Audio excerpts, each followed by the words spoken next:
और लोग भी कैसे कैसे, भाई छोड़िए, पत्नी छोड़िए, पिता छोड़िए, माता छोड़िए, शत्रु भी कैसा भाई। इस कहानी का तो विलेन भी कितना खूबसूरत है, कितना कमाल का विलेन है। उत्तम कुल पुलस्त मुनि नाती, पुलस्त का नाती है भगवान शंकर का अनन्य भक्त, दशग्रीव। 10 सिर नहीं है उसके, ये सम्मित है, ये जो रामलीला में लगा देते हैं। 10 दिमागों के बराबर का आईक्यू है। जिसके ऊपर 10 सिरों की कृपा चलती हो, 10 काम एक साथ करता हो, 10 तरह से सोचता हो, उसका नाम दशानन है। 10 सिर वाला है वो। 9 ग्रह उसके चरणों में लेटे हुए हैं। शनि के ऊपर तो पैर रखे बैठा है, फिर भी राम से हार गया। क्यों हार गया, कारण बताता हूं। राम इच्छाओं से मुक्त हैं और रावण इच्छाओं के पाश में बंधा हुआ।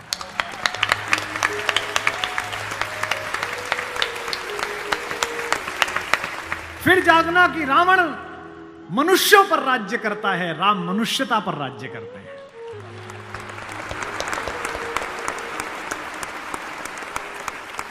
आपको पता है कि जब भगवान ने युद्ध शुरू किया तो पूजा की।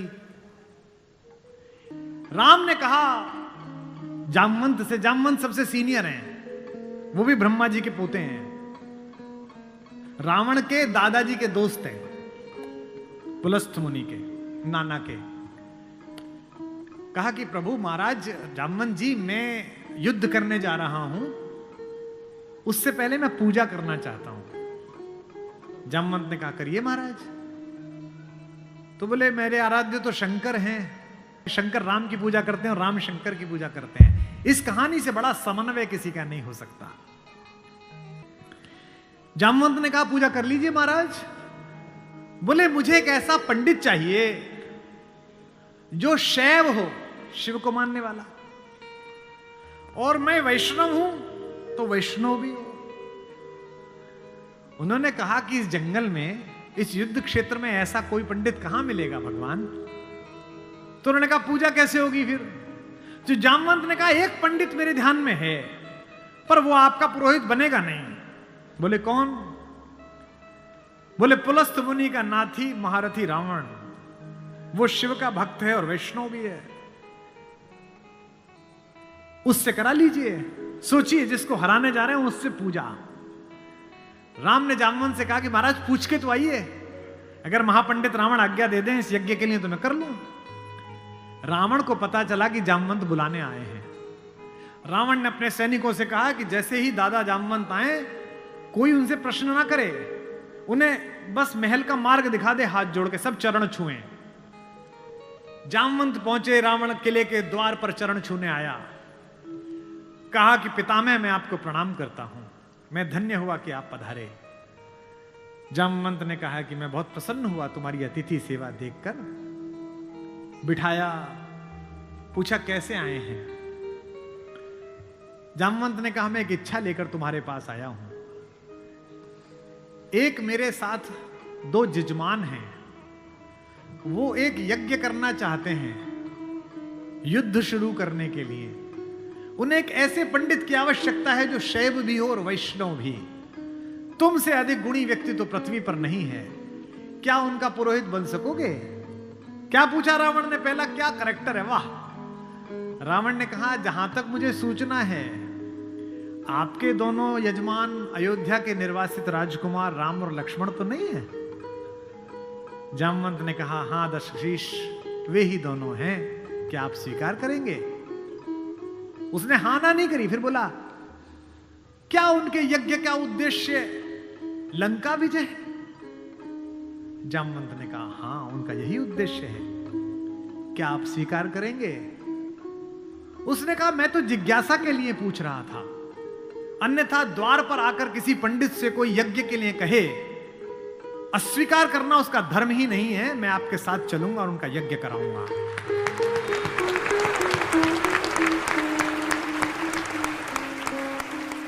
जामवंत ने कहा कि क्या मुहूर्त निकला।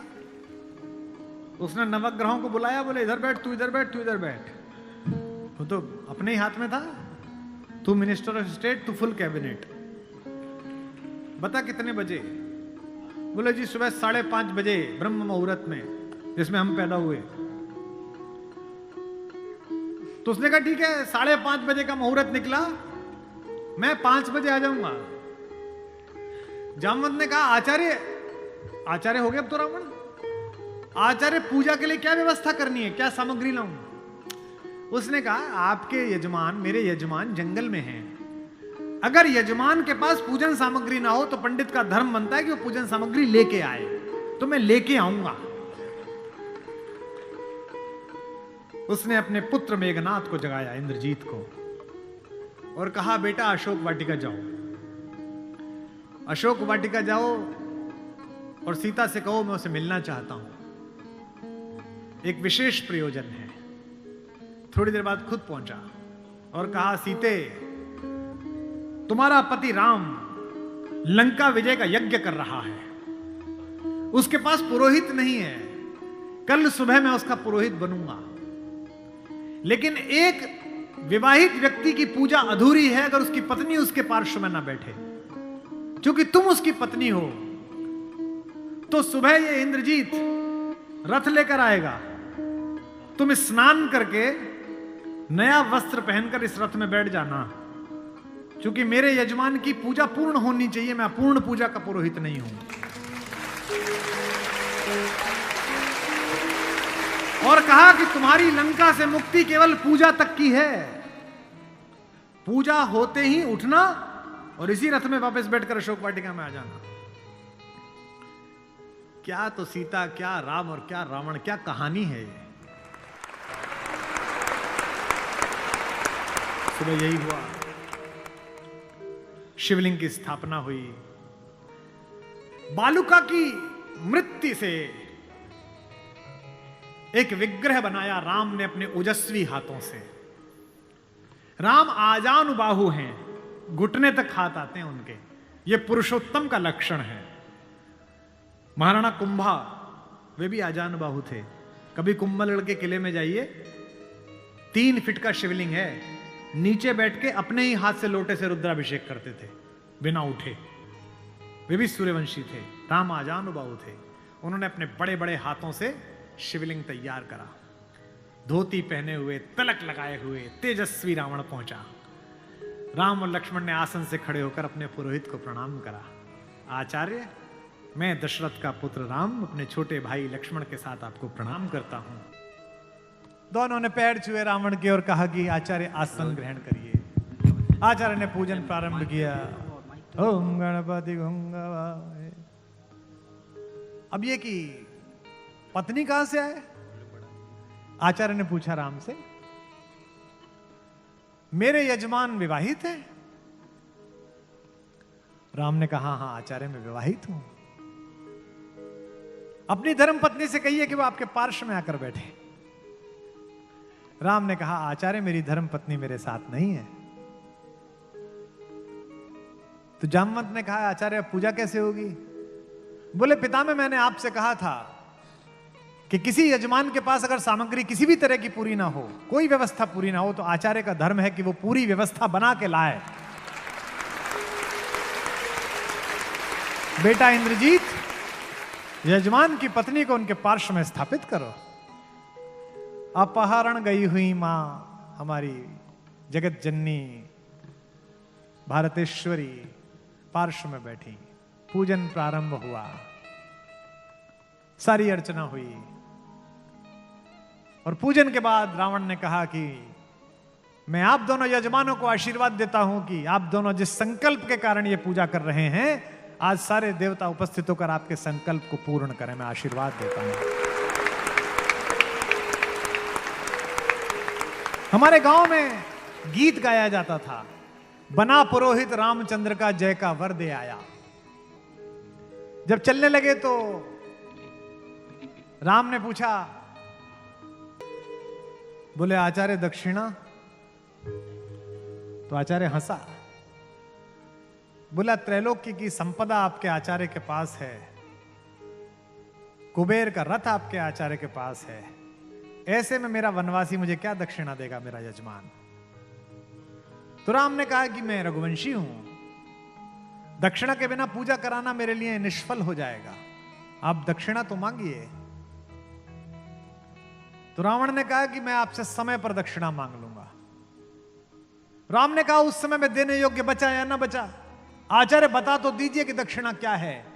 आचार्य ने जो दक्षिणा मांगी उस पर रावण को भी राम की तरफ से प्रेम भेजा जा सकता है। आचार्य ने कहा मेरी दक्षिणा यही है कि आचार्य का जब अंतिम समय आए तब दोनों यजमान मेरे सामने उपस्थित रहें। एक अंतर समझ लेना राम और रावण में। आप ढूंढना आपके अंदर रावण है कि राम है। राम के पास जो है वो पर्याप्त है और रावण को जो प्राप्त है वो पर्याप्त नहीं है। रावण के पास पंचकन्याओं में पूजित हमारे मेरठ की पंचकन्याओं में सबसे सुंदर स्त्री मंदोदरी जैसी सती मां उनकी पत्नी है, लेकिन उसके बाद भी जंगल में घूमते हुए एक तपस्वी की वलकल पहने हुए युवती को अपनी रानी बनाना चाहता है।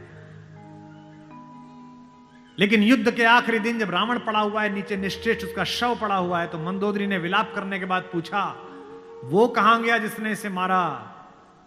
लोगों ने कहा वहां बैठा। समुद्र के किनारे शाम ढल रही है, सूरज डूबने वाला है और रघुवंशी राम उदास एक पत्थर पर बैठे हुए कि इतना रक्तपात क्यों हुआ। दुखी है राम लाशों को देखकर। मंदोदरी गई, कमांडो खड़े हुए हैं उनको रोकने के लिए, लेकिन देखा कि माता मंदोदरी आ रही है तो पुलिस वाले हट गए, वानर हट गए। पीछे से पहुंची, चिंताग्रस्त राम ने अचानक एक स्त्री की छाया देखी जो पैर के आसपास आ रही है। राम सचेत होकर उठे और पलटकर कहा कि देवी मैं आपको प्रणाम करता हूं, इस निर्जन रण क्षेत्र में आप कौन हैं?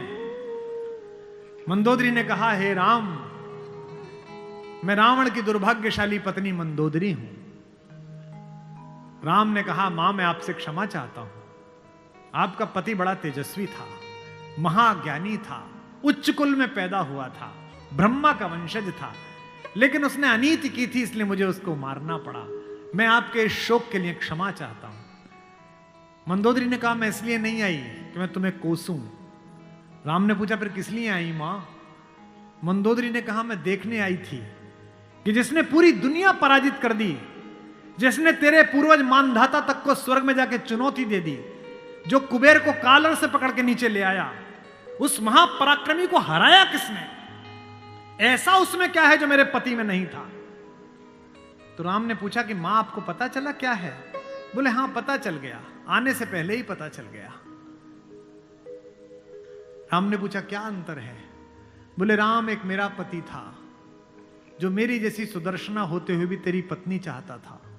एक तू है कि पीठ पर से भी परस्त्री की छाया पड़ी है तो उठकर खड़ा हो गया है। ये उसमें तुझ में अंतर है।